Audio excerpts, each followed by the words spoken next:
Now, for our last session of the day, we're going to bring back last year's pub chat. Now, the idea of this session was bring out 2 industry leaders, get them a little bit of a drink on stage, and see what they say when they let their guard down. Now, our first speaker, Michael Rubenstein, AppNexus president, is known for being blunt and direct. So I have no concerns about having him out here. But our other speaker, Ciaran O'Kane, is not always so forthcoming. The good news is, I've seen him taking a few early swigs of his beer backstage, so I can promise you an enlightening and perhaps slightly risky discussion. Michael and Ciaran, come on out.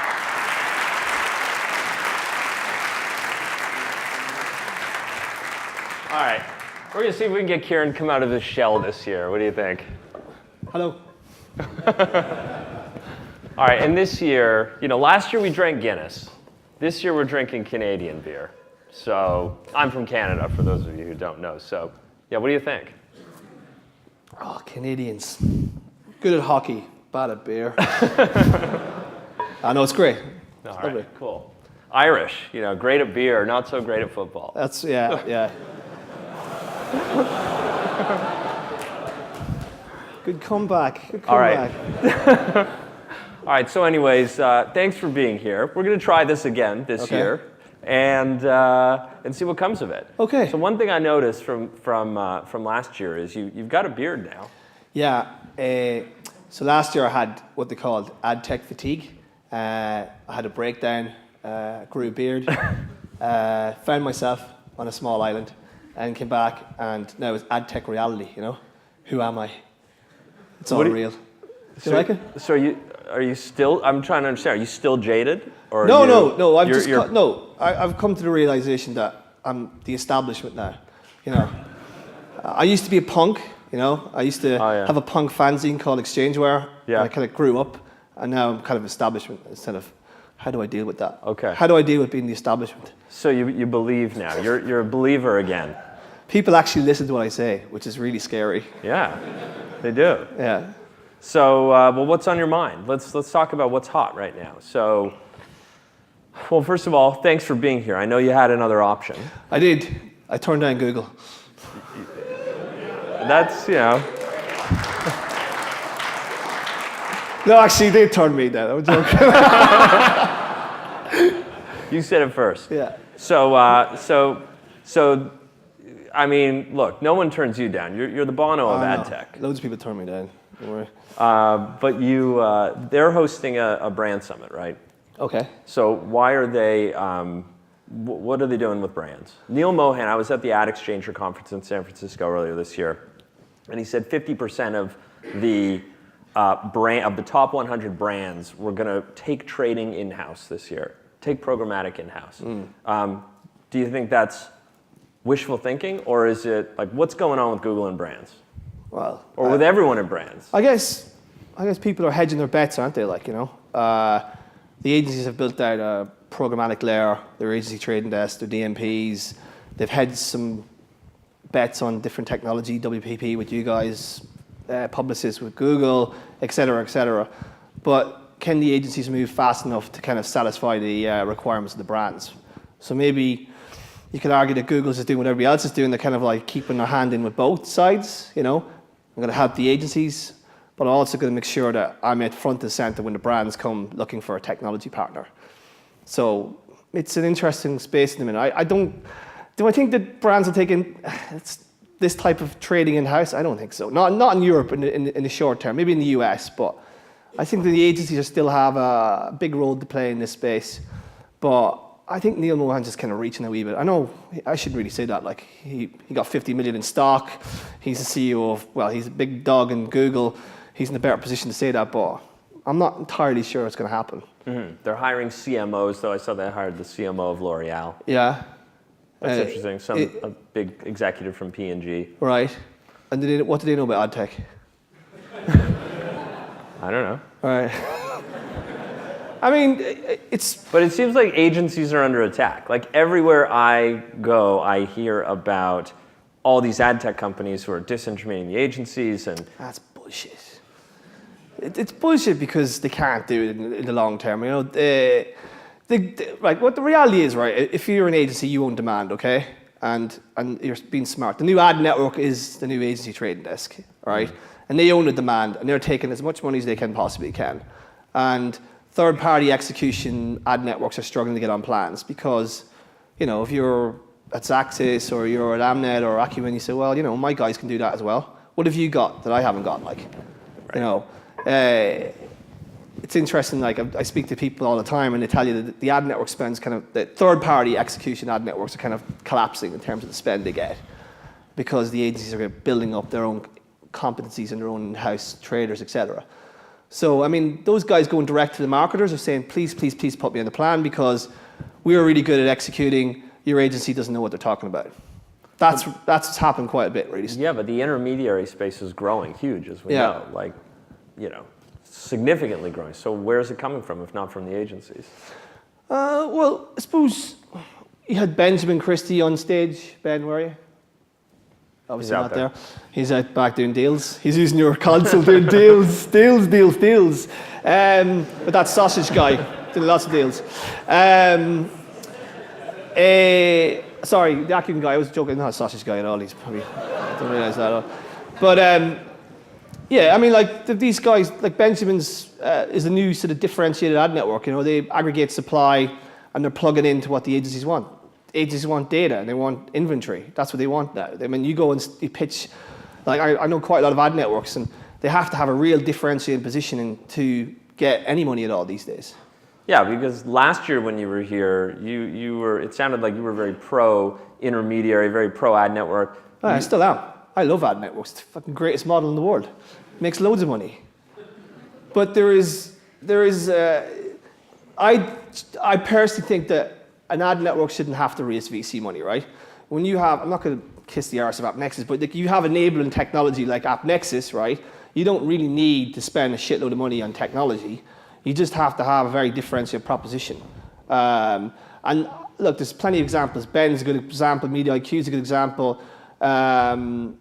Venantis, Matt Cannon's guys who haven't raised any money, they're another example. You can actually build a proposition, an ad network proposition at a certain size. But when you start thinking like rocket fuel, going to the market, IPOing, and being valued at $3 billion, that's when it all gets fucking crazy. That's when you think, oh my God, what's going on here? Should you have a valuation of $3 billion? So what's the state of the ad network and ad tech business, you think, in Europe right now? It's very hard to build a technology business in Europe, given we don't have a lot of VC capital to access. And I think it's much easier to grow an ad network business. We've had some big hits this year. I think Sociomantic have been a great example of a company who've raised no money at all and then exited for $250 million. It's amazing. It's fantastic. How did they do it? How did they do that? I don't know. They bootstrapped the business, but they're a rare example. I think Europe is tailor-made for good ad network businesses, and then I think the next wave of ad tech business will be like API business, building top of platforms, basically.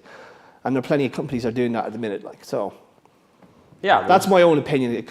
I probably am wrong. No, there's hundreds of people think I'm wrong. Yeah, but there's clearly a space. We've seen exits. We've seen things like that. There's clearly a big place in this industry for capital efficient businesses. Ad networks are really capital or variant of intermediaries, a very capital efficient business.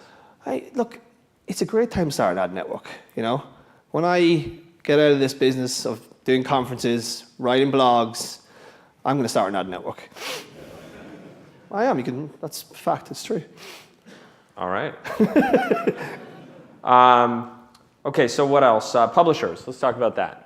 Yeah, publishers. What's the direct sales force of the future? What's the future of the direct sales force? Well, let's start first with a piece I wrote before I disappeared off the face of the earth for 3 weeks. The good internet and the bad internet. When I argued that publishers need to reclaim the good internet as their own, basically, because you have an industry that's kind of ridden with bot traffic, and that's the truth.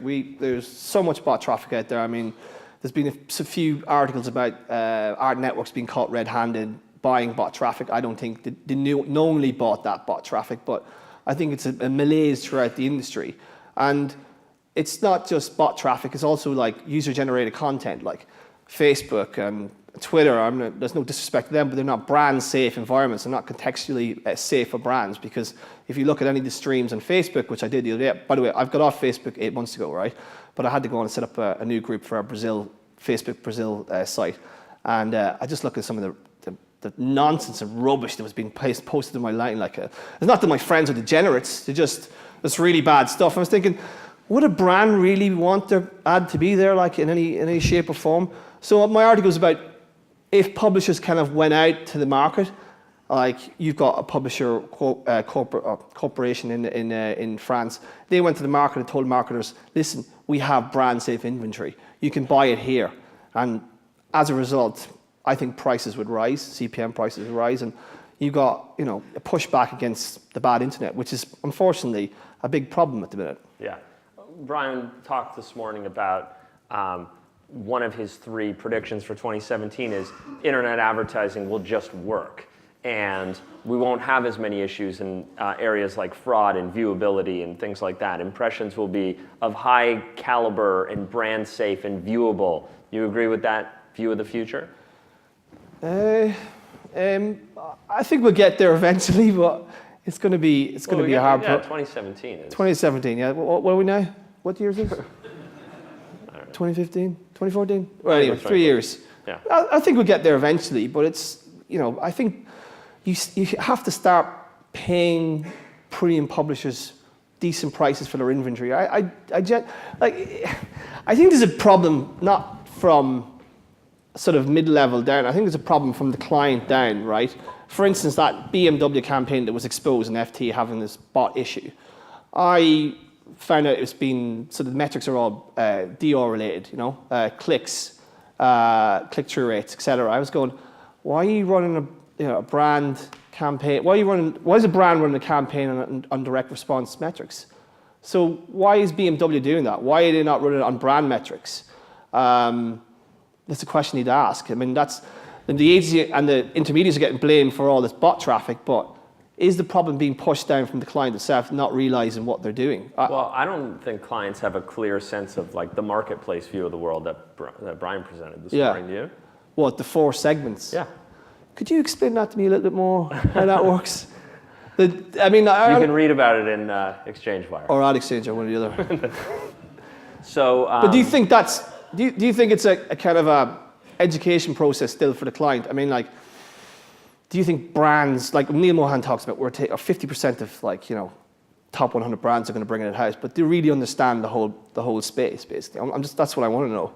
I don't think so. I mean, I don't think that's a likely outcome for how things are going to proceed. I mean, I know that there are a lot of forces today among the portals, among a lot of companies who are trying to disintermediate the agencies, and also among even new entrants like marketing technology companies who are not sort of traditionally in the ad tech space, who feel like the marketer needs to wrap their hands around this channel because they own the customer relationship, they own the data, they need to have the tools and systems and knowledge. You're seeing big enterprise players enter this space. I mean, I saw Susanna here earlier, Oracle and BlueKai coming together. There's interesting stuff happening. I mean, are we going to be sitting here in 2017 and the space is going to be $76 billion and owned by IBM? Well, are we laying the pipes? Are we sort of doing the groundwork in letting sort of enterprise tech sort of move into this space? I mean, if you think about it, they must be looking at this whole automation, this whole programmatic revolution and thinking, well, it's part of the marketing stack. If we give this to the marketers, are we giving them access to another way to sort of upsell to the customer? If there's a customer journey, can we upsell to this customer using display and digital advertising? It's not just about smashing retargeting ads out there. Maybe they're thinking about a holistic point of view, like joining up their CRM and their email and their website data, analytics data, and actually forming a holistic marketing approach. Maybe that's the future we're looking at. I mean, it goes back to this. The agencies are seeing dangers on the horizon from all sort of walks and shapes. Consultancies like Accenture, IBM, Oracle, they're all kind of moving into this space, and it'll be interesting to see how the agencies deal with this. I mean, Martin Sorrell, he's kind of positioned WPP as the future of the business is data. Is that a way for agencies to hold on to clients, putting these deep data hooks into them, like building a DMP, building a platform strategy? Is that the way they can survive the coming sort of shakeout? And it will be a shakeout. I'm convinced of it. I think the marketing tech guys are kind of skimming around the edge, buying bits of tech, and they haven't knitted it together yet. Analytics, and they haven't knitted together their email or CRM.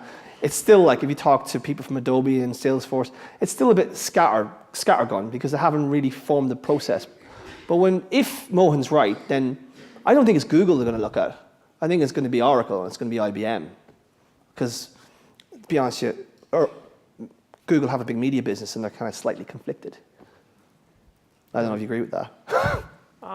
Well, I agree with you that hundreds of millions, if not billions of dollars are going to be spent trying. Yeah. I don't know if I agree that it's actually going to happen. We'll see. I mean, it's such a bold, ambitious undertaking. But you think they don't understand ad tech? So is driverless cars. Right. And that's not stopping anyone from trying. So look, driverless cars are going to sell really well in Ireland. So rural pubs. People are that shit is going to be selling so well. I can see minibuses, boys just get carry outs in the back of the car or back of the van, thrown at home. It's going to hold, there's an expression in Ireland called one for the ditch, which used to be like guys driving home and the car would end up in the ditch because they drank one too many. I'm not advocating drink driving, by the way. I'm just saying in rural areas, but I could see these driverless cars going into ditches and, in the sea, and a few lakes, some rivers. All right, that's probably a good place to just stop. I like this conversation. I don't know, should we do this again next year? Okay, are we finished? Is that it? I haven't even gone, I'm just warming up now. All right, well, we can pick this up at your conference. But, this is like the freemium model. Like, people can come here and listen to you for free and then have to pay to go to your conference and hear the our pub talk is actually how to get out of ad tech, the escape from ad tech. What's that? Starring Mike Noley. And a few other people as well who've escaped ad tech. Yeah. Because you're never be drawn back in. I started a website in wine tourism. But I said, Mike, you're going to have to sell ads. He's going, shit. Here we go again, Yeah, I mean, look, of course, there's life after ad tech. Is there really, though? But why would you want to? We're in a market that apparently is going to grow from $5 billion to $78 billion in revenue. Why wouldn't you want to be along for that ride? That's very true. I was just looking at that 78 billion number. I don't make that kind of money. I'd love to be involved doing the in that. math. I take, just 1%. Yeah. Just 0.05%. Cool. Keep that VC money coming. All right, well, hey, congrats on all your success at ExchangeWire and continue to do great work. And you're a service to the community. We appreciate everything you do. And let's do this again next year. A service to the community? I don't know. Oh, did you mean community service? Community service. Yeah. Cheers.